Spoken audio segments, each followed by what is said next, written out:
Sachin ji, would you have So I will touch base on the key aspect of infrastructure which Shweta has, talked about. So when we talk about agriculture, the investments in India has been fairly less in this particular space.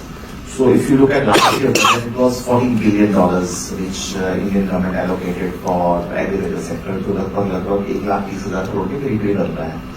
But if we compare this budget with other countries which are into the agriculture space and who are the leaders in agriculture space, it is very, very less. Let's look at China, China has an agriculture budget of 9 lakh crore, which is roughly, 10 times of the budget which India has. And if you look at US, they have even 20% more than China. So unless we don't have large investments in the infrastructure sector within, agriculture, this sector will not have a growth, momentum which we are expecting, So there are two buckets in the infrastructure space within agriculture. One bucket which is driven by government, which is primarily related to infrastructure related to movement of agriculture produce, which is road network, link roads to the villages from where produce is coming, and then coming on the highways and moving to the ports. So this is a combination of rail network, road network, and port infrastructure which government has to focus upon, where private sector involvement is little less, Then the other bucket is of private sector where, they will invest at a farm level in technologies, in different equipment, machinery, various farm technologies, and then, various sorting grading center, collection center, cold chain, all those infrastructure where private sector can get involved. So unless we don't address these two buckets in parallel, then only, this sector can be developed. So I will like to quote a few examples here for knowledge of the students here, So if you look at India, most of the storage space, do you know it is for what purpose? The maximum capacity, which is in India, is for potatoes.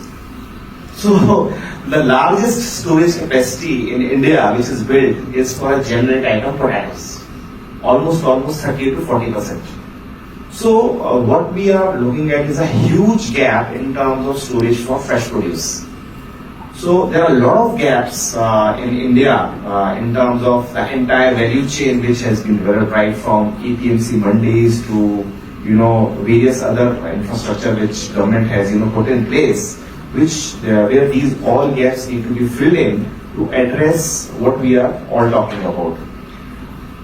Almost 50 to 60% of the population is involved in agriculture directly or indirectly, and I am also fourth generation of farmer in my family. My family has been farming only, so I can see a transition which has happened. So there was a era when Britishers were ruling India. They pushed for cash crops like cotton, and then there was an era post independence where we pushed for for food security, where grains were promoted, pulses, rice, wheat, and paddy, that was promoted.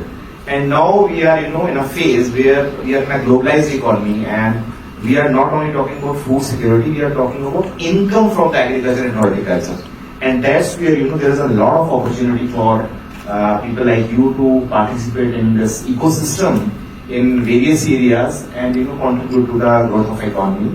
And we can hear more about from the participants, Sachin, to add to that, even to you and other panelists here, I have to ask that today we see that in newspapers it's almost everywhere कि cold storage में पड़ा काफी सारा produce खराब हो जाता है. We always see that it's not that India is not producing, but somehow we do have people who are suffering from malnutrition. There are instances, when farmers also not getting the real value of what he's producing. So my question to you here is that how today is feeding infrastructure putting pressure on agriculture and putting pressure on India in terms of even malnutrition? Do you feel so? What areas of infrastructure do we really need improvement? Cold storage, irrigation. What are these areas? So please expand on that, and then we'll move to Shinoyji. So as I explained to you that this is an ecosystem where linkage has to happen. So we have seen a lot of stories that in UP particularly, a lot of potatoes were thrown out of the cold store because farmers were not able to pay the rent. A lot of tomatoes are being thrown on the road. So if the linkages across India are established, if I'm going to run a potato train from Agra to south, why this produce will be wasted? Because the transport cost will be less, making potatoes much more affordable in south. And if from south some specific commodities can be transported in a very efficient way to the north. So that entire ecosystem has to work in such a way that we are able to complement each other in the entire ecosystem. That's how it works. Secondly, at a farmer level, we need to help them to engage at a higher level.